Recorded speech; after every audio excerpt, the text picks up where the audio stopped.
dialami di sekolahnya. Kebetulan di sekolah kami pada hari Senin itu mau upacara.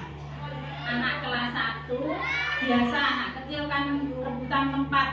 Nah, pada waktu itu kedua anak itu rebutan tempat, mau depan mau belakang, semuanya maunya depan. Ternyata yang satunya itu tiba-tiba tangannya menghantam teman yang satunya tadi hilang. Ternyata pada waktu itu anak itu merasa kesakitan karena dihantam oleh temannya. Nah, setelah itu anak itu nangis. Pada waktu itu ada guru kelas 4 menanyakan kenapa kalau nangis. Nah, itu katanya dihantam oleh temannya itu. Setelah dilihat tangannya itu sampai membiru. Pada waktu itu langsung dibawa anak ke kantor. Nah, tidak jadi ikut untuk upacara, tapi temannya yang menghantam tadi masih ikut dalam upacara. Setelah upacara, anak yang satunya dipanggil, ditanya apa benar tadi menghantam temannya ini. Berkata kalau iya, tangan itu sampai membiru. Nah, membirunya si tangan itu sama gurunya dikirain hasil hantaman temannya yang baru itu. Nah, ternyata itu bukan. Hanya bermain lato-lato. Lalu bagaimana Ibu mengidentifikasi kasus-kasus dilema etika tersebut? Apa yang Ibu lakukan? Yang dilakukan di sekolah, satu, anak itu dipanggil ke kantor. Terus dilihat apa benar tangannya itu membiru. Nah, yang kedua ditanya lagi anak yang memukul tadi apa benar dia memukul. Nah, setelah itu baru saya tanyakan dengan teman-teman supaya bagaimana cara untuk mengatasi kasus seperti itu. Lalu dalam menjalankan pengambilan keputusan di sekolah, Ibu terutama untuk kasus-kasus ini di mana ada dua kepentingan ya Bu, yang sama-sama benar atau sama-sama salah yang mengandung nilai kebajikan. Caranya saya memanggil orang tuanya dulu ke sekolah. Apa benar tangannya anaknya itu tadi sudah dari rumah atau benar-benar dipukul temannya di sekolah? Ternyata setelah sampai di sekolah orang tuanya mengatakan bahwa tangannya yang membiru tadi bukan ditimpuk oleh temannya, tetapi sudah dari rumah bermain lato-lato di rumah. Kemudian langkah-langkah atau prosedur apa yang biasanya Ibu lakukan selama ini dalam menangani kasus-kasus dilema etika yang pernah Ibu alami? Saya melakukan dengan cara memberi nasihat kepada anak supaya tidak terulang lagi. Terus cara bermainnya harus hati-hati karena bermain itu semuanya mengakibatkan yang tidak bagus, walaupun itu permainan yang mudah atau permainan yang istilahnya baru ngetren, ya, baru viral, ya, baru viral. Kemudian adakah hal-hal yang selama ini Ibu anggap paling efektif dalam mengambil keputusan pada kasus dilema etika? Saya mengambilnya dengan cara berdiskusi, tukar pendapat sesama teman, bagaimana cara memberikan supaya anak-anak di sekolah terutama bermainnya tidak bermain yang berat atau yang sekiranya mengenai tubuhnya sendiri nanti berakibat fatal. Terus memberi solusi di kelas-kelas, selain itu juga memberitahu kepada orang tua wali murid supaya kalau bermain di rumah untuk diawasi. Kemudian untuk sebuah tata cara atau jadwal tertentu dalam sebuah penyelesaian kasus dilema etika, apakah itu langsung menyelesaikannya di tempat atau memiliki sebuah jadwal untuk menyelesaikannya dalam bentuk atau prosedur seperti apa yang bisa Ibu lakukan? Kalau yang terjadi di sekolah pada waktu hari Senin itu langsung langsung diputuskan, langsung diatasi waktu itu juga. Tetapi kalau pas waktu bermain di rumah itu kadang 1 minggu atau 2 minggu bertanya kepada wali sekali bagaimana anak-anak dalam bermainnya di rumah, atau apakah masih melanjutkan bermain yang secara seperti itu, apakah sudah berhati-hati dalam melakukan bermainnya bersama teman-teman yang ada di rumah.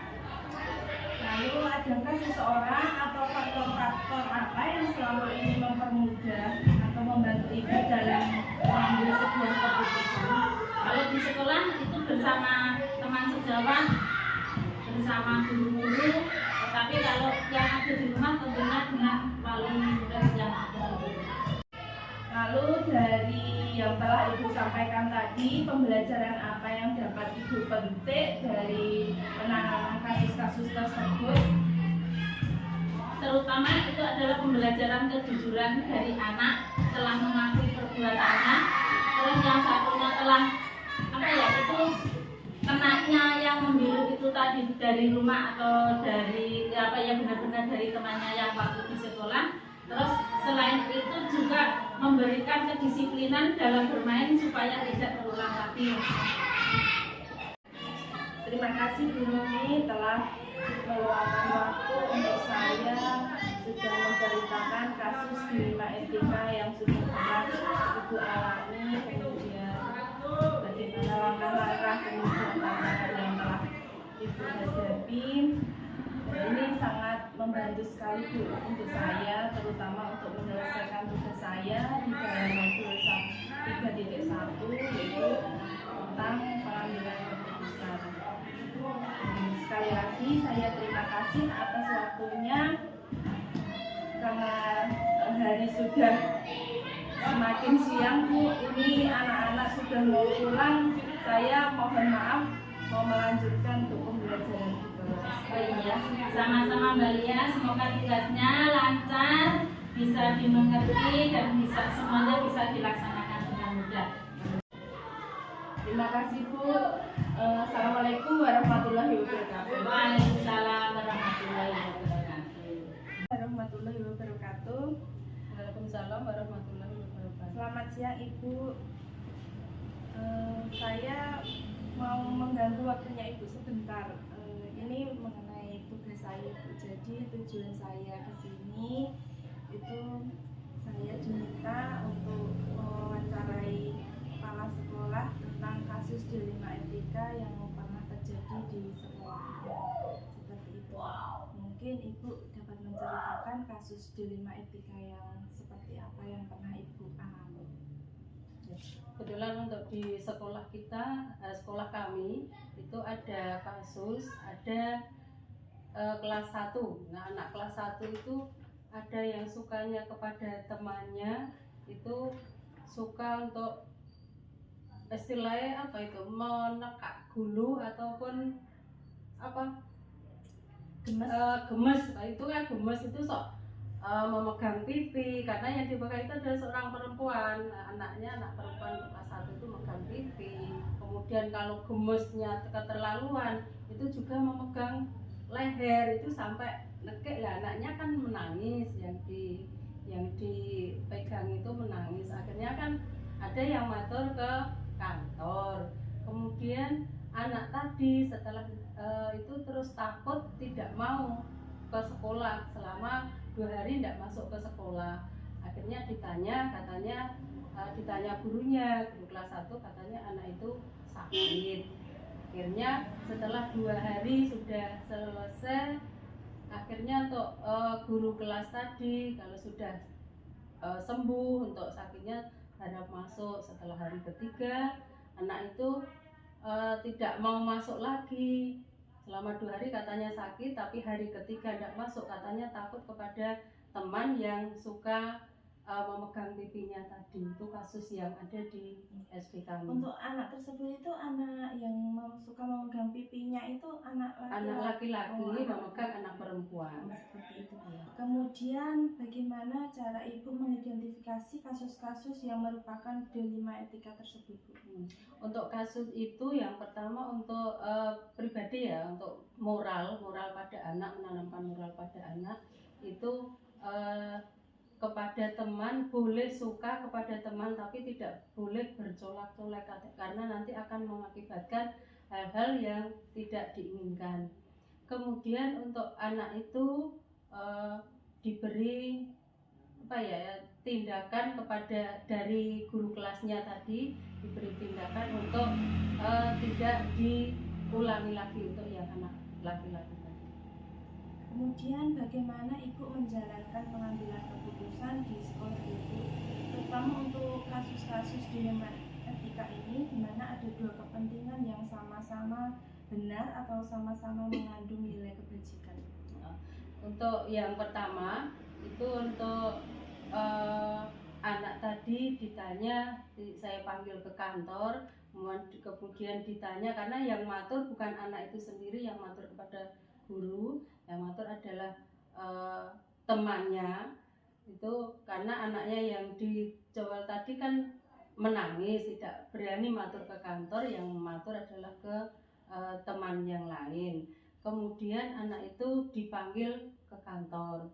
Kemudian setelah dipanggil ditanya, kenapa kamu menangis? Katanya lehernya ditekak oleh si A.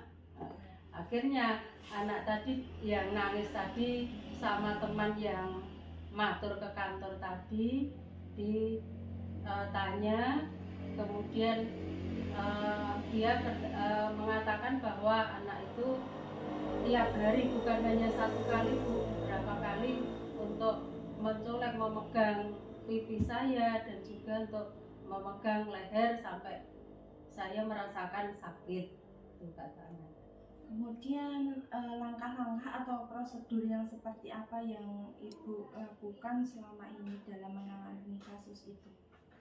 Langkah pertama dipanggil ke kantor, kemudian ditanya, kemudian untuk seterusnya kepada pemberitahuan kepada orang tua, anak itu tidak masuk, ditanya mengapa ke orang tua tidak memberikan penjelasan kepada sekolah, hanya izin sakit, tidak mengatakan hal yang demikian.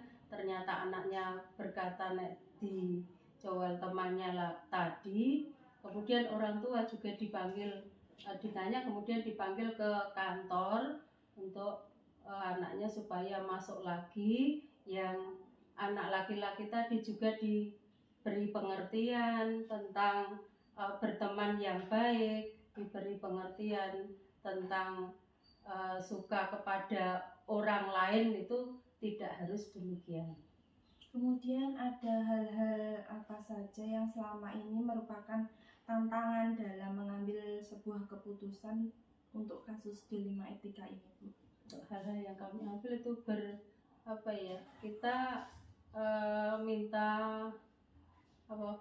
untuk curhat ataupun berbagi kepada teman sebaya atau guru yang ada di sekolah, itu bagaimana untuk mengatasi hal-hal yang demikian. Tidak hanya saya sendiri, karena keadaan di sekolah juga semua adalah tanggung jawab sekolah, baik itu moral, kepribadian maupun etika, dan tanggung jawab itu untuk semua guru yang ada di sekolah. Lalu apakah Ibu memiliki sebuah tata kelola atau jadwal tertentu dalam menangani sebuah penyelesaian kasus dilema etika ini? Apakah Ibu langsung menyelesaikannya di tempat atau memiliki sebuah jadwal untuk menyelesaikannya dalam bentuk prosedur, atau seperti apa yang Ibu jalankan? Untuk jadwal untuk penyelesaian kasus tidak ada jadwal, tapi selama ada kasus langsung kita tangani. Kalau di sekolah kita bersama-sama dengan guru, kalau ke rumah nanti bersama untuk wali, kita juga ngecek kepada wali untuk di rumah sudah berubah atau belum. Untuk anaknya di sekolah juga ada pengecekan tersendiri untuk guru yang ada di sekolah. Lalu adakah seseorang atau faktor-faktor yang selama ini mempermudah atau membantu Ibu dalam pengambilan sebuah keputusan dalam kasus dilema etika ini?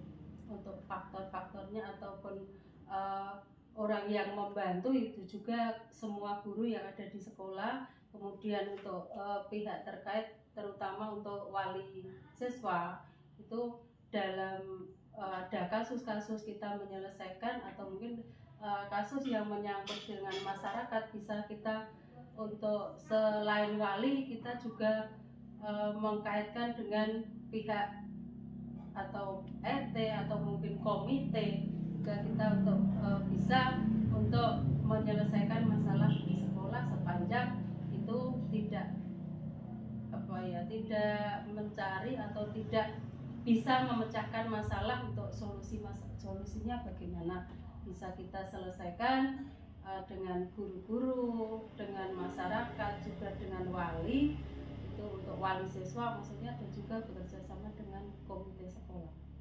Lalu untuk pembelajaran apa yang dapat Ibu petik dari pengalaman Ibu dalam mengambil keputusan dilema ini? Untuk pembelajaran yang diperoleh adalah untuk pertama adalah meningkatkan etika anak dalam pergaulan, baik itu pergaulan di sekolah, di masyarakat ataupun juga di rumah, dan juga untuk meningkatkan moral kita terpupuk agar moral anak-anak tadi bisa menjadi lebih baik dari mempunyai kasus. Sekarang kasus sudah ada solusinya, bisa diselesaikan. Nah itu nanti anak-anak juga moralnya akan terpupuk, akan lebih baik. Kita masukkan untuk masalah keagamaan, jadi anak-anak diberi tentang keagamaan, nanti kan bisa untuk moralnya bisa terpupuk, kemudian keterampilan dan juga keterampilan kedisiplinan dan juga keadilan, menghormati kepada teman yang lain. Terima kasih Ibu telah bersedia meluangkan waktu untuk saya untuk melaksanakan tugas di CGP, yaitu demokrasi kontekstual maupun tentang pengambilan keputusan yang berdasarkan dari kasus dilema ini.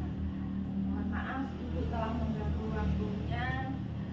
Saya sangat berterima kasih sekali Ibu telah mau berbagi pengalaman dan mau memberikan waktu untuk saya untuk dapat menyelesaikan tugas saya. Terima kasih Ibu. Oke, demikian juga saya mengucapkan banyak-banyak terima kasih untuk penjenengan nanti untuk melaksanakan tugas, dan juga saya mengucapkan selamat dan juga ikut mendoakan mudah-mudahan untuk tugas-tugas penjenengan nanti selesai dengan nilai yang baik, memuaskan, dan juga nanti lolos akan menjadi pendidik yang profesional.